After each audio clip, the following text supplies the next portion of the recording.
como destacamos em nossos objetivos, são várias visões historiográficas sobre o assunto da Guerra do Paraguai.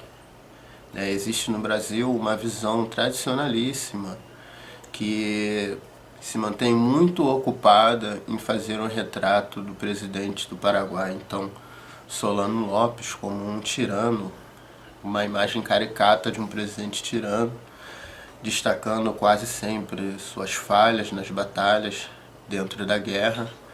Sim, claro, na diversidade da historiografia dentro desse assunto, é notável várias falhas realmente do presidente Solano Lopes em algumas batalhas, mas incorremos o risco de estarmos limitados e não conseguimos fazer um olhar para dentro do próprio Brasil, dentro do exército brasileiro que estava se formando naquele momento, aliás, se consolidando, como uma instituição forte naquele momento daquela guerra ali. Mas essa crítica que eu faço, ela não é uma crítica minha. Na verdade, ela é uma crítica de historiadores antigos, historiadores ancestrais, que formaram várias formas de perspectiva, formas de análise, dessa guerra do Paraguai. Dentro do movimento nacionalista latino-americano, saem algumas vertentes de pensamento, de metodologia, de pesquisa, de história sobre o tema, que, ao contrário do tradicionalismo brasileiro, eles bastante preocupados em traçar um retrato de Solano Lopes como um herói latino-americano anti-imperialista.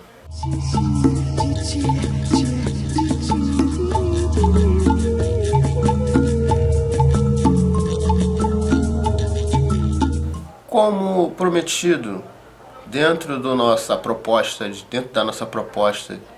de ensino nessa aula, era trazer algo que não é comum na historiografia e nem nas salas de aula, tanto na escola como na faculdade, que é a história na perspectiva do negro, principalmente dentro da história do Brasil, onde os negros sempre formaram mais da metade da população. E segundo dados do IBGE, de 2 ou 3 anos atrás, se eu não me engano, dentro da população que produz, já que é para falar em modos estruturais, econômicos, marxistas, dentro da população que produz a riqueza do país, a maioria dela é negra, de sul ao norte do país, em toda a faixa litorânea do país. Então, de suma importância a gente está trazendo essa abordagem a partir do negro dentro da história e também para estar cumprindo uma diretriz que vem a partir de uma emenda constitucional, que é a Lei 10.639, que nós falaremos melhor em outro vídeo específico só para isso. Bom, enfim, o negro vivia o dilema da escravidão e da vida como um homem livre. Alguns negros conseguiam obter a sua carta de alforria e outros não conseguiram, mas estamos falando de um período que foi próximo à abolição. Então alguns negros conheceram a abolição durante esse período a qual estamos aqui discutindo. Mas uma coisa é importante destacar: a condição de negro livre, ela era muito mais burocrática, muito mais administrativa do que na realidade, na prática da vida do negro.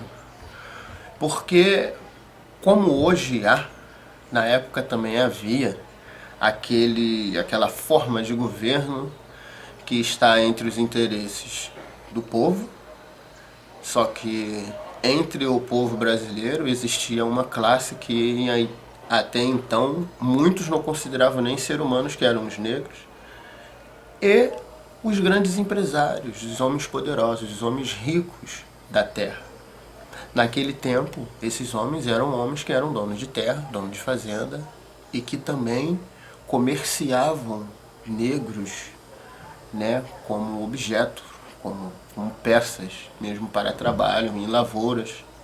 E isso fazia toda a parte do lucro e de investimento desses senhores do campo, né, os donos da fazenda e tal, os poderosos da terra. Então o governo sempre estava ali, representado ali pela figura de Dom Pedro II, sempre nessa balança, né, de interesse do povo e o interesse do empresário, mas sempre pendendo para o lado do empresário, porque o interesse econômico parece que pesa bastante em vários momentos da história da humanidade, não é? Então, para cumprir uma diretriz mundial e deixar o absurdo que era já para boa parte do mundo a escravidão, né, o governo conseguiu cumprir isso e ao mesmo tempo não desagradar os donos de escravos que se sentiam prejudicados com tal decisão. Para eles era ruim porque muitos investiram e muitos tinham seus negócios voltados para esse mercado. E uma vez esse mercado se tornando proibido e o negro sendo oficialmente liberto pelo Estado, o que esse empresário faria com o dinheiro dele? Essa era o raciocínio dele, apesar de estar praticando um absurdo da escravidão.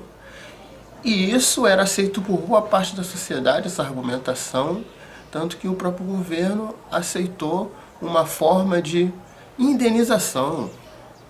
É absurdo na história do nosso país, é vergonhoso para a nossa história do nosso país, mas é uma realidade e que devemos destacar, porque eu acho que vivemos consequências de todo esse tempo até hoje. Então devemos encarar essa questão e pôr os pratos limpos na mesa.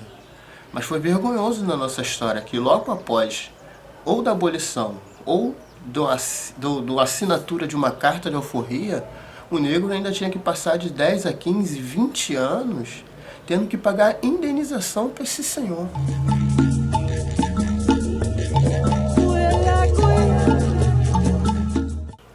E as guardas nacionais trabalhavam com negros livres também. Os negros trabalhavam na guarda e pagavam suas alforrias e eram negros livres e trabalhavam na guarda. E para a campanha da Guerra do Paraguai, se necessitava de homens livres para a guerra. Então, mais uma vez, uma coisa contraditória na nossa história, em que os governos estimulavam, incentivavam que os senhores libertassem os seus escravos e os encaminhassem para o alistamento, para as fileiras da Guerra do Paraguai. Então isso se tornou também mais uma moeda de troca, mais uma rachadura dentro do sistema, mais uma fenda dentro do sistema, onde o negro também vinha como alternativa para a tão sonhada libertação.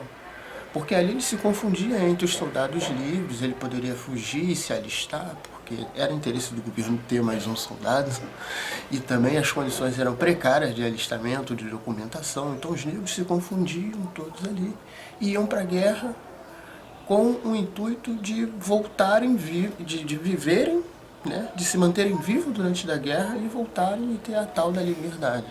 Mas como eu já falei agora há pouco, a liberdade não era assim de um dia para o outro. O negro voltava e ia direto para os exércitos, para os quartéis.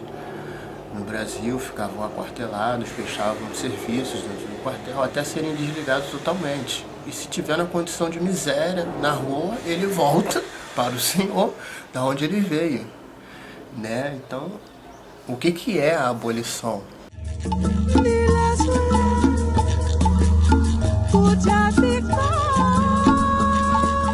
Estamos acostumados na historiografia e na escola, né, a ver o negro e o indígena só na colonização. Depois da colonização, simplesmente esses personagens somem da história. Infelizmente, temos essa falha no nosso ensino, desde Pedro II, passando por Vargas no seu plano de identidade nacional brasileira, por Juscelino Kubitschek reforçando a mesma ideia, e hoje vivemos a mesma coisa com as transformações que estão sendo feitas na educação. Né? Uma proposta de ensino que não vê o negro, não vê o índio em canto nenhum. Ou vê um índio mítico, heróico, nu, com penachos e bichos na selva, um índio mitológico, e o negro nas capas de jornais criminais, infelizmente. Mas como eu falei, em nosso plano de aula, nossa proposta era trazer um pouco de uma visão diferente. Então havia também uma resistência contra isso tudo. O André Rebouças, por exemplo, é um exemplo de uma pessoa que era engajada num movimento que era contra essa indenização, que era a favor do rompimento direto com o Senhor e também de uma reforma agrária. Reforma agrária. A gente ouve falar de reforma agrária como uma coisa um pouco mais recente, com MST e tudo mais e tal, mas André Reforma já falava de reforma agrária e falava de uma forma diferente, não da mesma forma que se tratam em outros movimentos, cada um tem a sua particularidade. André Rebouças tinha um grande detalhe super importante para todo o povo negro, que a reforma fosse feita e fosse garantida a terra para o negro.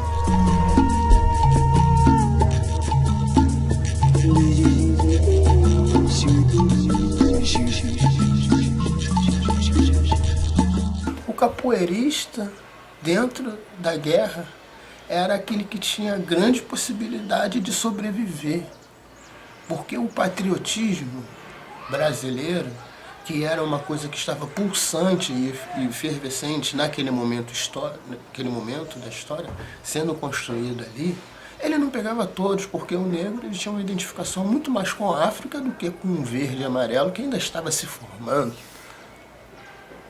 Então o negro não tinha o mesmo patriotismo que o chamado povo brasileiro daquele momento. O povo brasileiro daquele momento era um povo branco. Era o que costuma dizer o primo de quinto grau do europeu, o branco brasileiro pobre. Esse era o povo. Mas o negro, como já falei antes, ele muitas das vezes não é considerado nem um ser humano, então estava muito mais abaixo, numa necessidade superior. Então o capoeirista ele tinha a possibilidade de conseguir a vitória dentro do combate, porque naquele tempo não existia um R-15, um 762, um AK-47, fuzis que dão mais de 30 tiros por minuto. Na época um fuzil daquele dava um tiro e para carregar demorava um pouco, e nesse meio termo o capoeirista roubava armamento, quebrava o cara, conseguia fugir, conseguia se esconder, tinha as habilidades da mata e conseguia sobreviver, retornar ao país para então continuar os seus sonhos de liberdade.